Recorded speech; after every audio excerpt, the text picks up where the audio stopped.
Salut, moi c'est Léna, j'ai 24 ans et je viens de Rennes en Bretagne. J'étudie l'archéologie et je suis tout récemment diplômée d'une licence en histoire de l'art et archéologie, mention archéologie.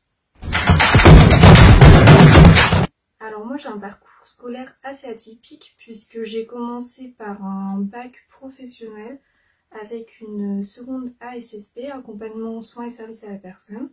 Puis l'année suivante, je me suis réorientée en première technologique, ST2S, que j'ai rapidement abandonné pour des raisons de santé. Quelques années plus tard, j'ai repris les cours avec cette fois-ci un bac général, littéraire, et ensuite j'ai intégré la fac pour aller faire une licence d'histoire de l'art et archéologie. Pour les cours, ça varie fortement d'une fac à une autre.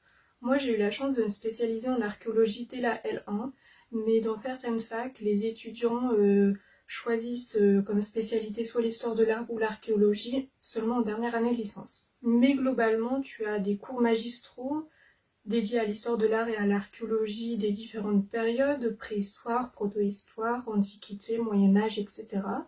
En parallèle, tu as des travaux dirigés qui sont eux plus dédiés à l'étude du mobilier archéologique, que ce soit les céramiques ou bien les outils en pierre taillée de la préhistoire.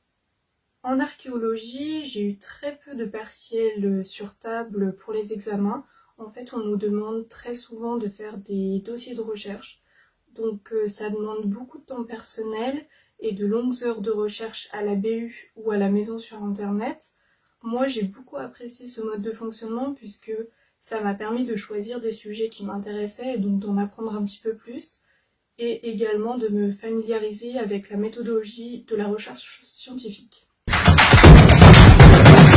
Dans l'idéal, j'aimerais beaucoup me spécialiser en archéoanthropologie. Donc, l'archéoanthropologue, qu'est-ce qu'il fait ?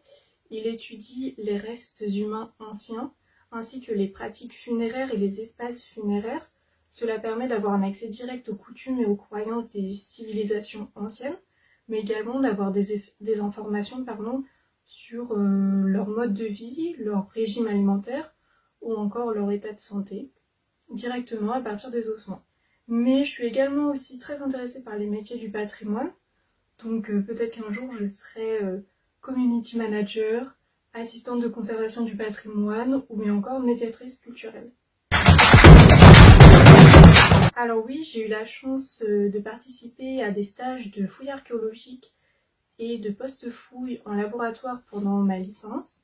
Cela m'a permis de mettre en pratique des méthodes et des techniques que j'ai apprises à l'université, comme bien évidemment comment fouiller, mais également toutes les méthodes liées à l'enregistrement des données, puisqu'en fait l'archéologie c'est une pratique destructive, c'est important d'être méthodique et tout enregistrer, donc ça veut dire photographier, dessiner à la main ou à l'ordinateur les structures archéologiques, mais également localiser l'endroit exact des découvertes, laver, inventorier et étudier le mobilier archéologique. Ça a été des expériences très enrichissantes, tant sur le plan professionnel mais aussi sur le plan humain, puisque généralement en fouille archéologie, on vit en communauté et c'est assez sympa.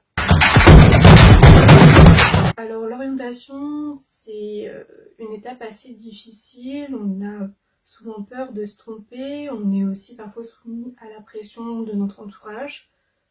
Donc déjà, si je peux te rassurer à ce sujet, n'aie pas peur de faire les mauvais choix, de toute façon il y a toujours des passerelles possibles et j'en suis la preuve avec mon parcours scolaire.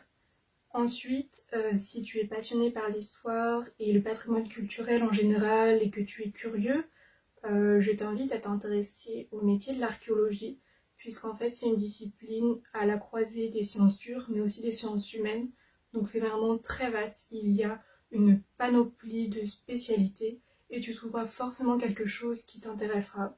En tout cas, pour bien choisir son orientation, il faut prendre du temps, il faut réfléchir à ce qui te passionne, à ce qui te fait vibrer et aussi essayer d'imaginer quelle serait pour toi la cause que tu aimerais défendre professionnellement.